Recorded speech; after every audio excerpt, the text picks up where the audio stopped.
Okie dokie. Alright, let's get rid of that. And, alright, so how's it going, everybody? This is going to be part 4 of the iRacing Whelen Modified Setup Series. Part 4, this is mostly going to be telemetry pointers. I've mostly gone over telemetry and most of the other parts, when I described like base adjustments and suspension setups. I usually point at telemetry, kind of saying, this is why, and I mean, you do it mostly by feel, but telemetry can help you um, more or less fine tune a short track car, and probably a lot of what I'm going to be going over today can probably translate to a lot of other cars. I mean, because when it comes to telemetry, I typically use telemetry in more or less the road cars. I will use everything that telemetry has to offer, all the way from the dampers to all the tire temperatures in the corners to um, all the little signals of like shock deflections and all that. So for short track cars, I typically only do a couple things, and I mean you can use it all. Just I'm giving my personal opinion. So all right. So anyway, let me get just set up here for a second. All right. And today I'm on Stafford. This is the week 6 of the 2017 season 1 calendar. I didn't go ahead and do the next week because next week's Concord, and Concord's a bit of a special track. You gotta not only get a setup right there, but you really gotta get used to it. And I just don't have the. I don't want to say I don't have the time, but it's just gonna take me a while. But anyway, I figure with Stafford, I already have telemetry files already set up from previous sessions in the week. Like I practiced on Tuesday, I practiced on Sunday, I practiced on Monday. I've got plenty of telemetry files to kind of throw around and show. Plenty of data of why I make the changes that I do, and some of the pointers you can use to help get a car fine-tuned to the thing, or to drive the way that you want it to. Because, like I've said many times, when the car is doing exactly what you want it to, you think about the car less, and when you think about the car less, the less you think about it, the better, and the faster you'll go. The more consistent you'll go, and the faster you'll go. But anyway, all right. So anyways, back over to my telemetry program. Again, I use iRacing, but there's so many telemetry programs out there now that anybody can learn any of them. But I'm going to be mostly talking in terms of iRacing. But I'm not going to say like I analyze specific stuff. I'm going to talk mostly about like ride heights, the track steering, and all the reports. So basically here, the data source is the telemetry I'm logging as we speak. I mean, I'm not doing anything, so it's not really logging much. But I just ran 10 laps to get warmed up, get used to the track again, because I raced it Tuesday, haven't touched it since. And then this is my Tuesday's practice session. As you can see, I mean, even right before the race, I'm practicing 70 laps to get used to it, because I'm not the best at Stafford. So, alright, so anyways, I'm mostly going to be talking today about pointers for steering, not so much track. I mean, gearing's nice, but that's pretty simple to figure out. Ride heights, a little bit into the dampers, a little bit into the tire temperatures, and then from there, I mean, I could talk about the pit report and fuel reports, but I mean, fuel is easy to figure out. So anyway, in iRacing, there's this nice interface here that shows the what's basically the steering, and these are pretty much all your inputs. This is steering speed, your throttle. I believe there's brakes somewhere. No, brake might not be on this list, but quartering radius, lateral G's, and these can all factor in to how the car is going to handle in the corner, because the car can handle good, but if you've got really jerky movements, you're not being smooth, the car can just, it'll rebel against you. So this is kind of to just um, translate what all this means. So basically, over here we have the data lap and reference lap, and you'll just see all these little plotted dots on this line. And basically, what this is this is more or less just if you put a marble like in the cockpit. Let me go back to the car here. Like, say go back to the cockpit. Actually, let's go to gyro, because then we'll be inside the car. Should have had this camera angle set up already, but that would mean I was organized. So please don't reset the camera. I want to go back to lap 3. Thank you. So essentially, what those little dots all mean is basically if you put a marble in the car in the passenger seat and you start driving into the corner, this is simulating like the marble going over to this side, and based on how smooth your inputs, this marble is just going to start rolling around. But if you have like jerky movements, the marble's going to fly against the the passenger side door, or it's going to fly into your face, and that's basically what it's simulating. And the idea behind this is that you want to get this as smooth as possible. You really want this to be as linear as possible, because that says that the car is handling really well. Now, funny thing is taking in my data here. Oh, that's a most recent lap. Okay, so I took the fastest lap of the other day versus the fastest lap I just ran. Okay, so now the plot points are a little bit different. So basically, a good way to look at this is if you see a big S curve, or you see like this plot points going like from here all the way to here, that means you've got some problems with your setup. I could probably show these if I load up actually my Corvette stuff. Let's see here. Probably if I load up my most recent spa stuff, you'll be able to see these plot points a little bit better. Let's see, so let's just get that on there for now. So yeah, you'll see that like all these little dots are all hugging this line, and that means that every time that I'm steering into the corner, it's smooth inputs. It's not jerky. It's when you mount the curbs, it's not like like you're not hitting like a sudden elevation curb at like a huge angle.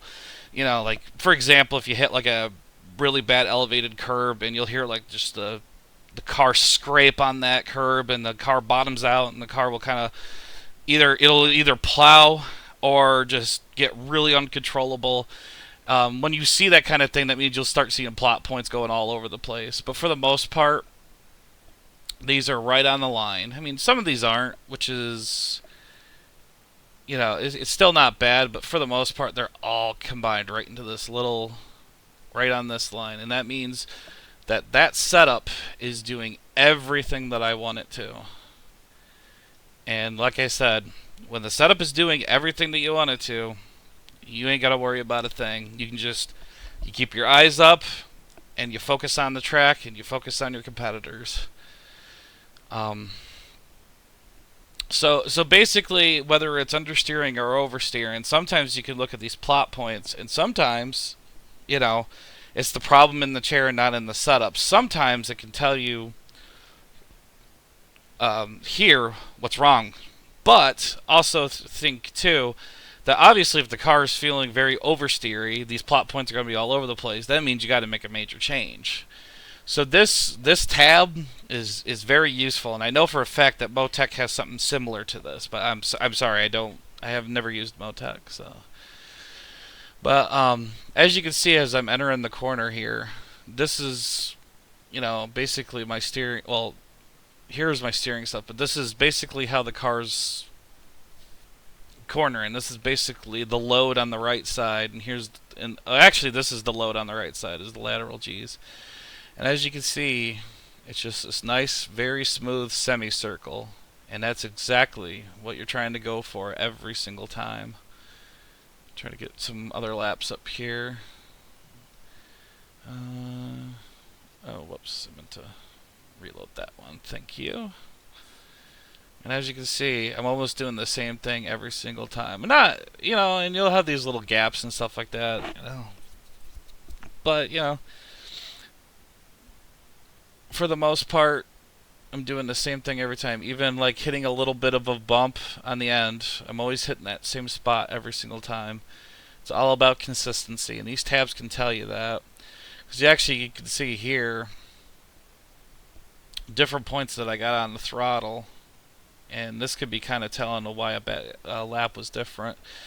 So blue, what is blue in terms of the throttle?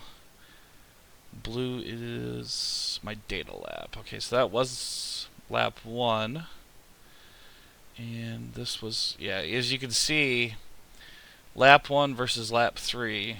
Lap 1, I'm playing with the throttle as I'm exiting the corner. Basically, this part right here is me. This is when I'm starting to get back on the throttle and getting ready for corner exit. And as you can see, I'm all over the place on the throttle because the car doesn't feel 100% right, and that could be attested to just warming up for the day.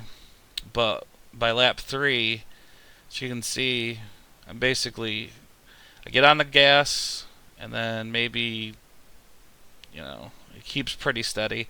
You're gonna vary a little bit just because maybe your foot's not steady, or in my case, my pedals aren't the greatest. I got stock G27 pedals that are about a year and a half old, and I probably got to take them apart and clean them. But in oval racing in general, and this is a pointer about how to drive the car too, you typically, once you start getting on the gas, the whole idea is to stay on the gas once you're on the gas. And if you got to play with the throttle here, like I did in my reference lap here, that means that I'm not driving it smoothly. And that could be the setup, or that could be the problem in the chair. And that's something that you've just got to sit down and you got to figure out. So same thing with turn 4 here. Actually got on the gas, just burped the throttle a little bit there, and then just smooth right back onto the throttle.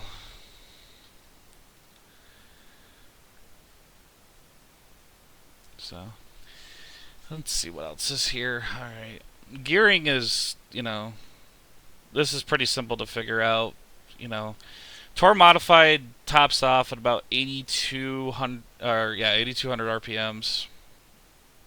And generally, as I've said before, you want to get as close to that top off point as possible, if not hitting it.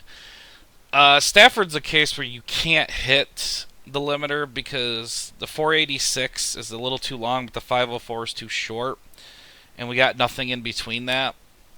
So I typically just go with the 486 just for the long runs to just keep the back end stable. Because Stafford is that place is very difficult to drive. So for the ride heights, I've been talking about this for 3.5, 4 hours of the entire videos. Is this, for an oval car, and to an extent the road cars too, is probably the most important tab that you'll be looking at, because the main reason that you want to keep looking at this is you want. Let me go back to the in-game sim here. As I was saying many times, the whole idea is to make sure that these ride heights in the corner are working together. You want them to be. You want the right front and the left front in the corner to be as close as possible to each other. And if the right front's too high, it's going to be too tight. If the left front is higher than the right front, it's going to be loose. And really, you can adjust the car off of this too, because remember, as tire pressures inflate, as the fuel load changes, ride heights are always going to be changing as you're driving the car. So that's why you want to look at not only your ride heights at the beginning of a run, you want to look at them at the end of a run too. And I believe my Tuesday stuff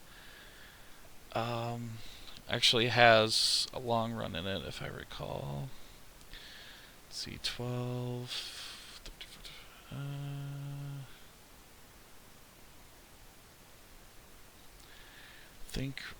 I think right here was my long run. Oops.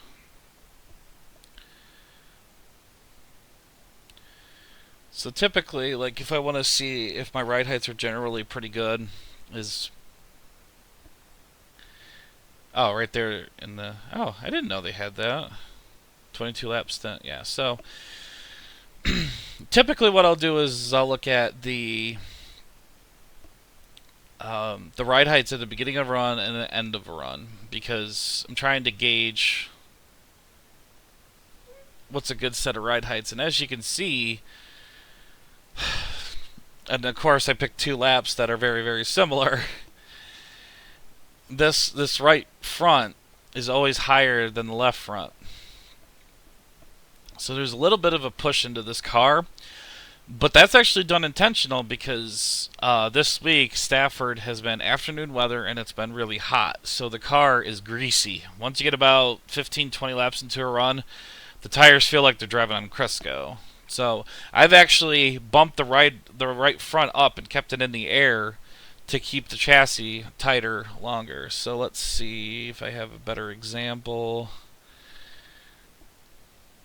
Yeah, so there we go. There's still about the same difference. So the good thing is, especially about Stafford, it's pretty smooth and it's pretty flat. The ride heights are once you have a good set of ride heights, it tends to work together. Okay, so this track's gonna make a fool out of me. I'm trying to show. Basically, what I'm trying to show is the ride heights change from cold tires to warm tires. Because remember, on an oval, the right side tires are always going to grow taller than the left side, because, well, when you're in the corner, the right side is always getting all the load, and the left side is not. So, let's see, USA, can you help me out here? All right. So, anyways, while that's loading, I'll move on to the dampers tab. And basically what I'm looking at here is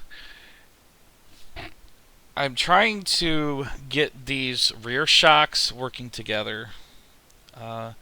Mostly the right rear, but it's also good to get the left rear shock working too. And these shock percentages, it's the percentages that the shocks are traveling. It's basically how much work it's doing. On the road series, you typically want to have like a 20% low, 30% high, or 15% low, 35% high, depending on the track. It all depends on how many straightaways the track has and how many corners the track has. More corners means you want the shocks to do more work. On short track cars, I've always noticed that the front shocks always have a huge percentage. I've never been able to tie these down without making the front end feel like crap. So that's why I've always told people, you want to make sure that the car feels good before you race it, because telemetry will only tell you so much. Oh wow, this is going to take a long time to load. Yeah, it was 100 megabytes of telemetry data, so I think that might have been from the first series, but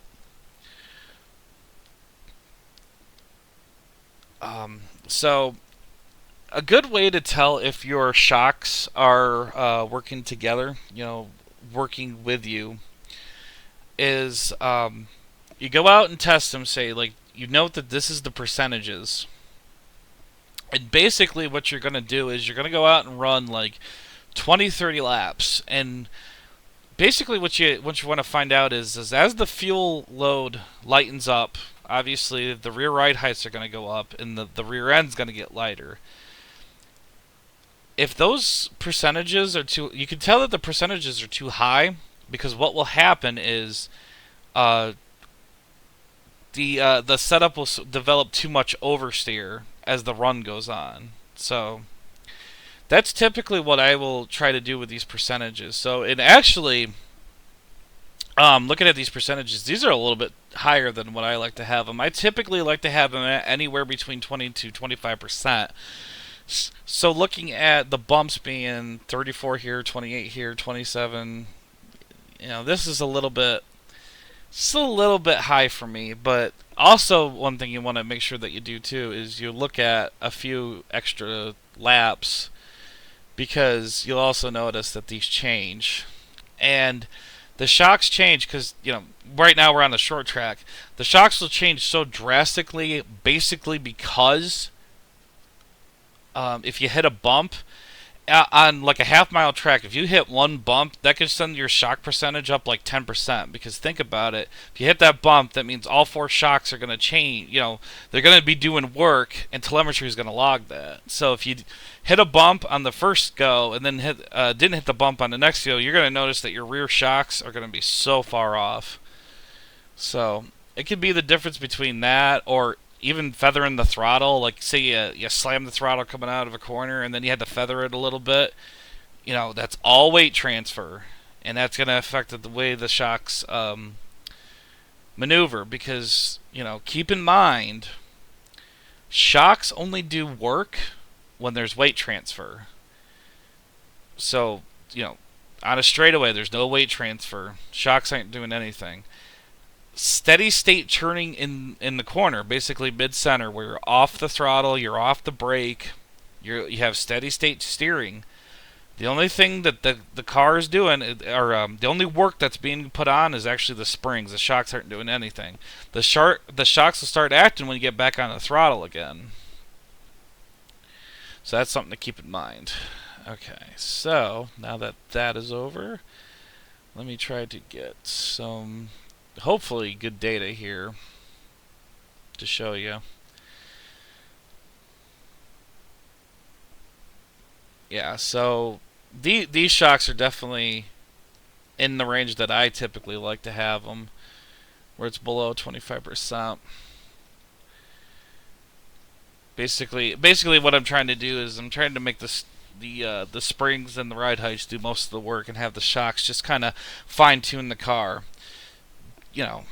Basically I'm trying to only use the shocks as an adjustment rather than trying to use the shocks to maneuver the car. I guess that's not really a good way to explain it, but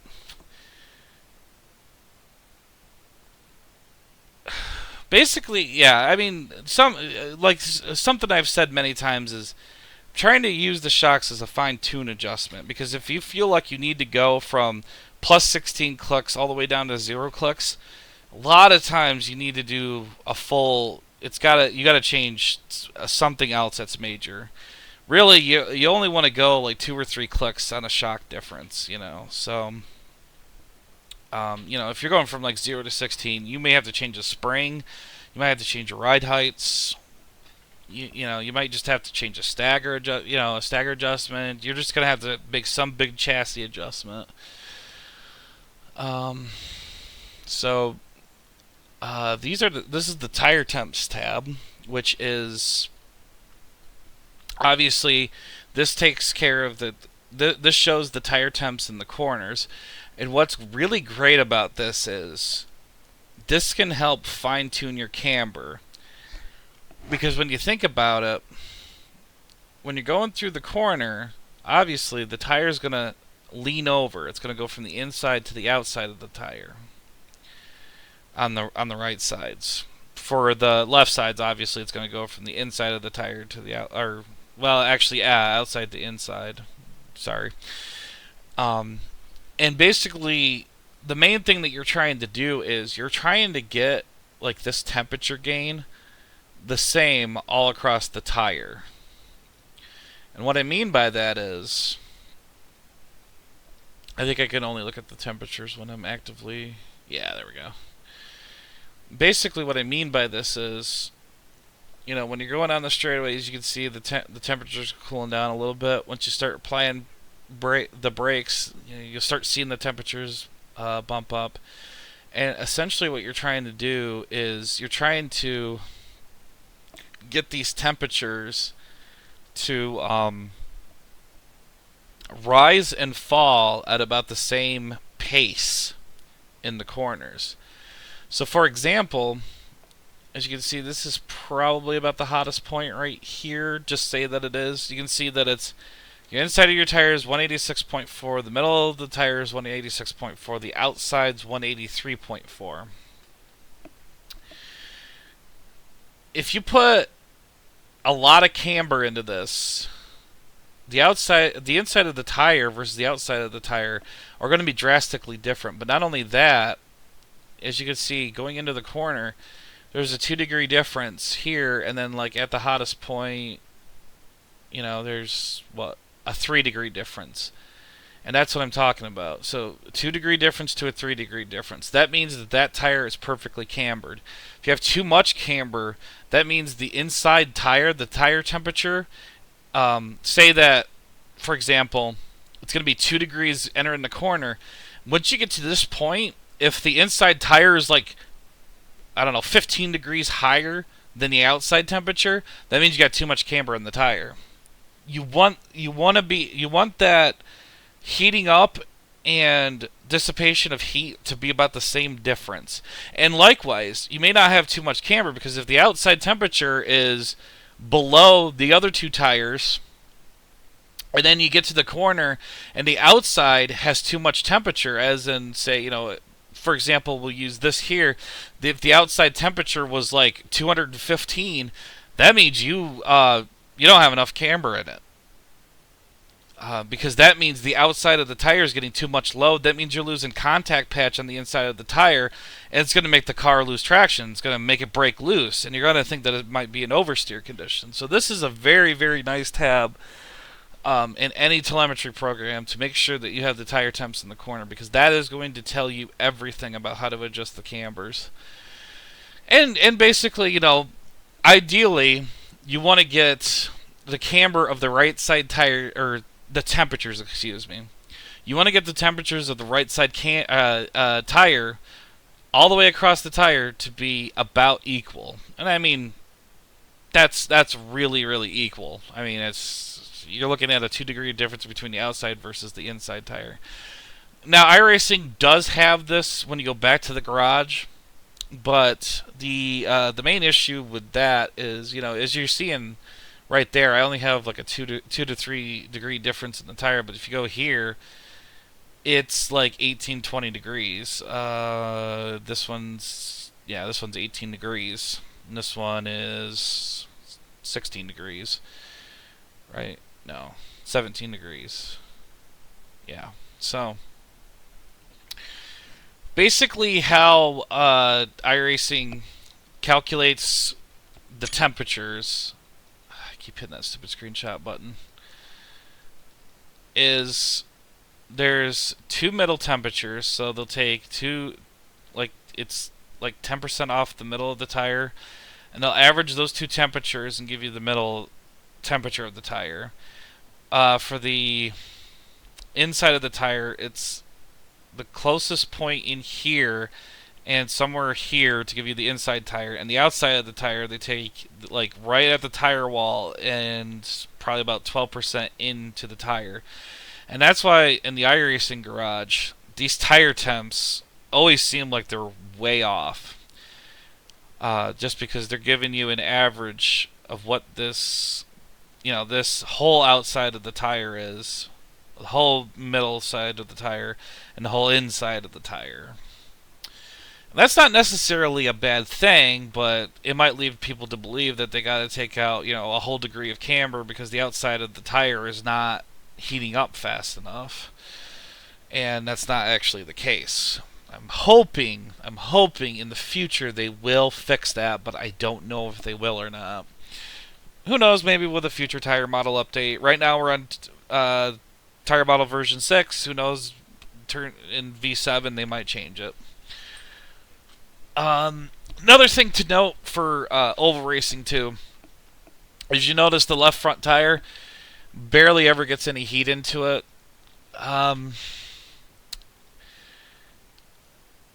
Basically, for the left front tire, and to the most part, left rear tire too, because those tires in the corner get such it's a lot less load than the right side tires.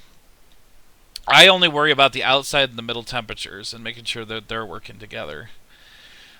Basically, the left front tire, that camber I use as a handling adjustment because the left front camber helps entry and it helps exit. So I basically use that adjustment to help adjust the car. And also remember, if you have a camber split between the left and the right side tires, it's also going to change how the car pulls. So if you have a lot more left side camber, it's going to pull to the left a lot more. Because think about it, you're putting that positive camber into it for one reason. It's to make the car turn to the left and turn to the left as quick as possible. And same thing, left rear. I try to get the temperatures as close as possible, but I mean, for the modified and most short track cars, you can't even adjust the rear camber, so it's not like it's really a big difference. But it's always good. It's always good to keep in mind what the left rear tire is doing, because also remember, I think in every single short track car, and maybe even every oval car, I'm fairly certain. For pavement cars, the left rear tire always has the most weight on it, and that's so true for this car. I mean, this has got 200 pounds, almost 200 pounds more on this tire than any other. Excuse me. That's got 200 pounds more than any other tire because, you know, you put all that weight on there. You're taking all that weight off the front, taking the weight off the right rear, leaving that weight on the left rear, and that thing's gonna make it just snap right to the left versus a car that doesn't, has a nice 50-50 weight balance. I think generally in ovals the golden rule is 54%, or usually the rules dictate that 54% of the weight maximum can be put on the left rear tire. So yeah, that's pretty much a general overview of some of the telemetry pointers that I'll give, and pretty much at this point I think I'll go out on the track, and I'm gonna probably do some bad things on purpose just to show how it'll show in telemetry, because it's important to identify, like, if you see a big error, it's important to identify your mistakes right away. As I've said many times, when it comes to setups, do not be afraid to fail. Never be afraid to fail. If you screw up, dust yourself off and try again. There's no point of just going, well, I failed. There's no point.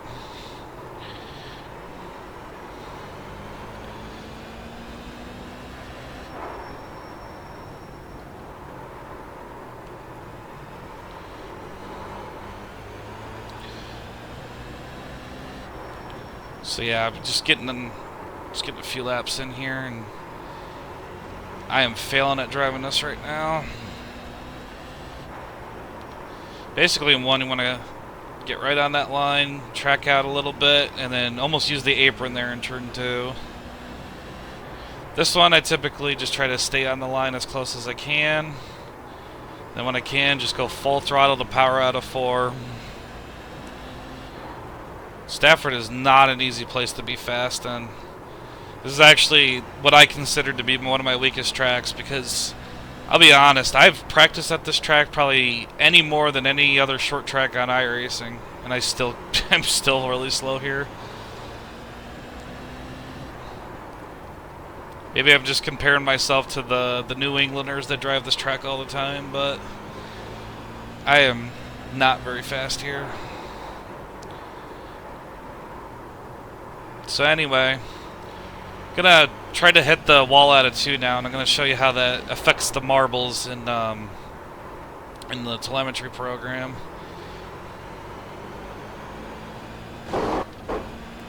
Maybe I didn't have to do that big of a hit, but it's gonna show up. Hopefully it'll show up. It's likely for 4. So hopefully that'll show up. Please make a believer out of me. Alright. So back to telemetry. Let's see here. Oh, whoops. Okay, so that was the last lap that I did. And yeah, sure enough, right there, lateral acceleration, boom. That was me hitting the wall right there. So that was turn 1, and then the turn 2 hit was this guy right here. So you can see that spike, 12 G's when I hit the wall. Boy, you'd feel that in the morning. But as you can see, this graph, those dots just jumped up into the air. Oh, I just realized. Red and yellow, that's what those plot points are. Okay. I was wondering what I thought yellow and red were actually reference versus data, but nope, those are the corners. But yeah, as you can see, a lot of difference there, because all of a sudden, you know, it's just riding along nicely and boom, smack the wall. Why does it do that? I hate that when it does that.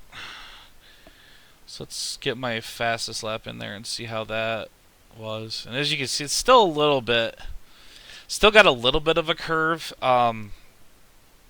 So actually, if I wanted to work on the set a little bit here, I don't really need to. The week's already over. But I want to probably see, ride heights are close in telemetry, so I think I'm all right there. Let's go ahead and yeah, we'll just add 1 clicker crossweight, drop the track bar. See how it changes the plot points. So I'm basically only making adjustments to mid-center to exit. So entry itself shouldn't change.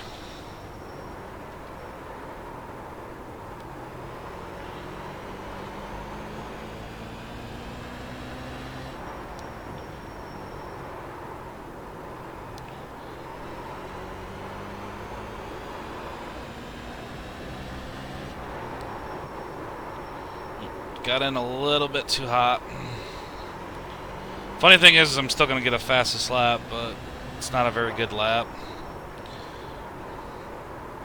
In default weather, really good laps are in the 7s. I think some of the fastest guys can get like 18.6, like 7s or something like that. It's ridiculous how fast people are.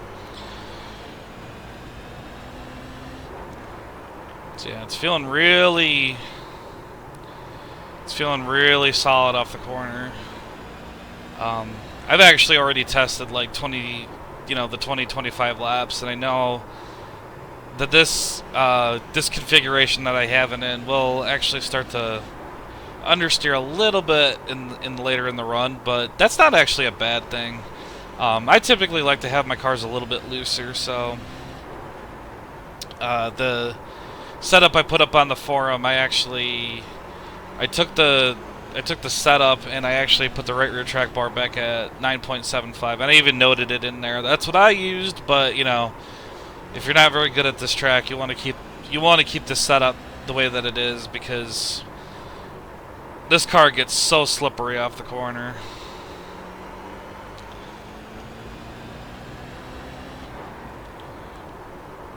So hopefully a couple laps here I can show a little bit smoother plot lines. I don't know. Like, I used to actually think this place is smooth, but now that I'm feeling the force feedback a little bit more, it actually is pretty bumpy. Like, once you get on the brakes right there, they're bump, bump, bump.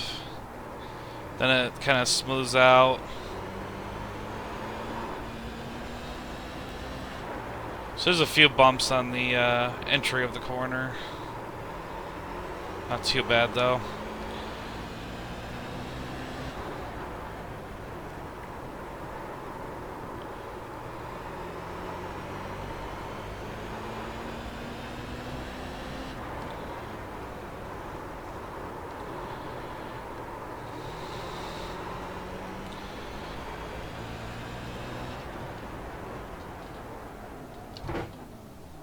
Okay.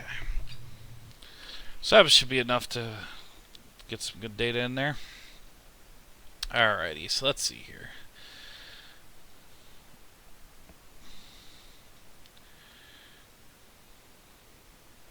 Okay, so that was my fastest lap. It'll take like, I don't know, lap 23. As you see, actually the reference lap is a little bit more smoother. It's still got the curve, but you can see that it's starting to slightly change.